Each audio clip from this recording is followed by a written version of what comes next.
Hello, my maths ninjas. Welcome back. We are covering the first chapter of Ganit Manjari, that is coordinate geometry, orienting yourself towards the coordinates. And we have covered the first video already, where I have explained you about the Cartesian plane, Cartesian system, how we make the coordinates, and how we plot them in the detailed manner, right? If you haven't watched that, I would recommend you to please watch that so that you can get a better clarity. So let's begin today's video. In today's video, we are going to cover the first exercise set. So in herein, it's given on page number 4 of your textbook, and let's begin doing that. So in the first question, this is one question, and there is a figure. There's a picture given to us, and on based of that picture, we have certain questions which we have to answer. So let's observe here what we have. It is Rian's room, right? It's a picture or the marking of Rian's room, wherein we have the wardrobe, we have the doors, we have the bed, right? And adjoining questions we have. Let's understand them better. So, first question, if D1R1 represents the door of Rian's room, how far is the door from the left wall, the y axis of the room?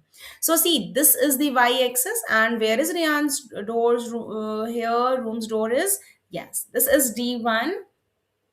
Okay, and this is R1, D1, R1. So we have to basically tell how far this point D1 is from the wall. So the wall is like here. So let's begin like 1, 2, 3, 4, 5, 6, 7, 8. So this is 8 units far from the y-axis, the left wall. So it is the 8 units. All right. Now, how far is the door from the x-axis? So see, if you observe this figure carefully, this door is already on the x-axis. So it is not moving anywhere from the x-axis. So the distance from the x-axis would be 0 units. Please understand, here's the fact. Here we have not given whether this is given in feet or meters, or we haven't given with any unit of these markings, right? So we will use the unit words only. We will not like write 8 meters or 0 meters or 8 feet or 0 feet, right? We will just write units only. Let's begin with the second part. What are the coordinates of D1?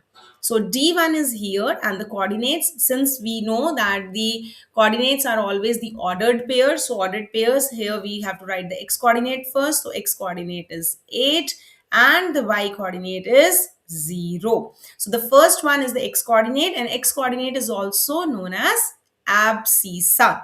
It is known as abscissa. And the y coordinate, the second number is called the y coordinate, and it is known as ordinate. Together, x coordinate and y coordinates makes a coordinate. Okay, be clear with that. Coordinate is never a single number. Coordinate is a combination of two coordinates, x coordinate and y coordinate. Next is, so coordinates of D1 is 8, 0. Part number 3. If R1 is the point 11.5, 0, how wide is the door?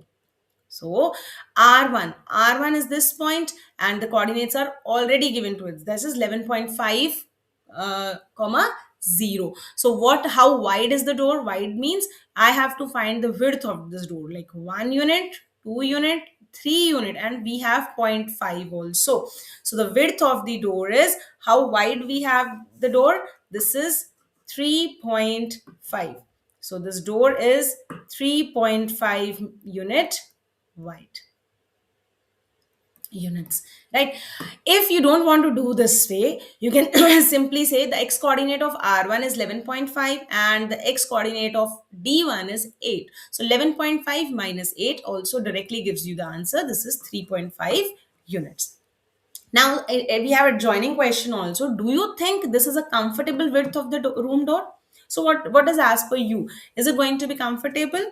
Yes, this will be pretty comfortable units, and we can easily use this as the width for the room door. Now, if a person in a wheelchair wants to enter the room, will he or she be able to do it easily? See, the standard, the average width of the wheelchair, if we see, that goes between 24 inches to 27 inches. If on an above average, you take it as 30 units also, 30 inches also. So this width of the door is comfortable to pass the wheelchair. Fourth one, if B1 is 0, comma 1.5 and B2 is 0, comma 4, right? So where is B1, B2? Let's see here. Okay, so this is B1 and B2. So these are the ends of the bathroom door. So is the bathroom door narrower or wider? So how can we compare whether there is it is narrower or the wider? We should be knowing the width of the second door also. So in a similar fashion, we can find the width of the second door, that is the bathroom door. The width is coming 1, 2 and 2.5. So the bathroom door is how wide? It is 2.5 unit. Okay. So this is 3.5 units and this is 2.5. So the door was the room door was 3.5 units and this is 2.5. So the bathroom door is narrower than the room door. So bathroom door is the narrower than the room door. So I hope you have understood how easily, how comfortably we can give the answer to the respective questions whatever is has been asked from the figure. Let's move ahead. There is again think and reflect on page number 7.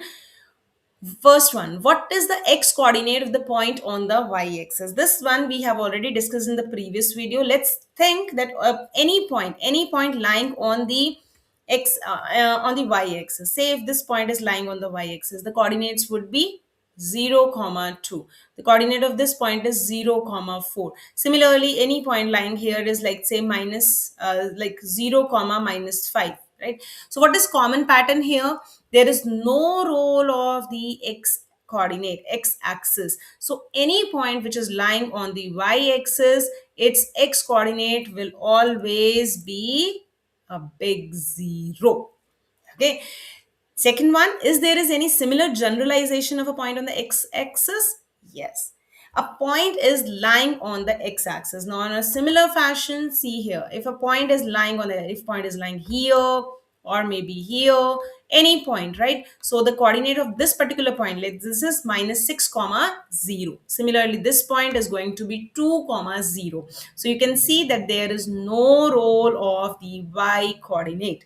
So the x-axis, if a point is lying on the x-axis, its y-coordinate will always be 0. So remember this fact also. This can help you in your MCQs also, one marker also. So the x-coordinate of a point which is lying on the y-axis is going to be 0.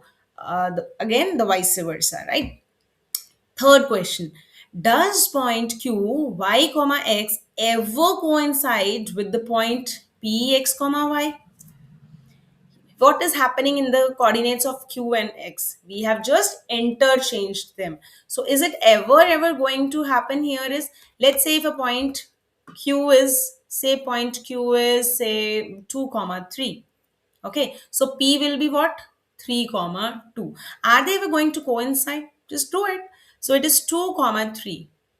So never ever, whenever you feel confused, just do it, draw it. That's the best practice you can do in mathematics. Whenever there is a case of confusion, just do it. You will reach to some conclusion, whether it's yes or no.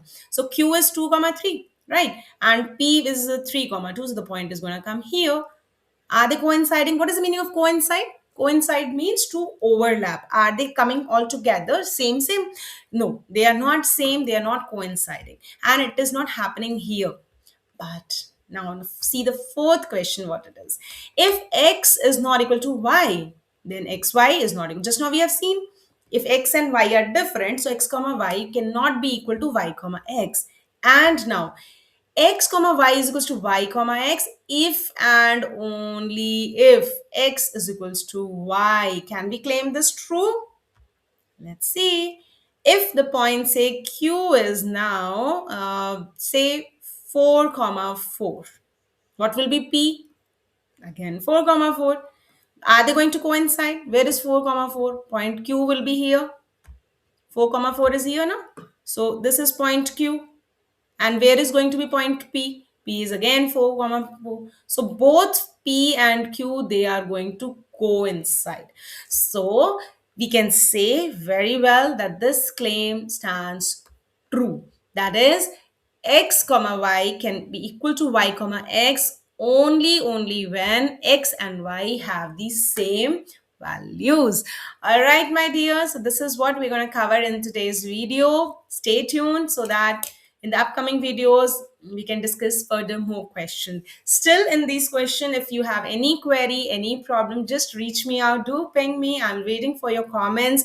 Be interactive. Let's build a community which grows together. So stay tuned for the upcoming videos. Bye for now.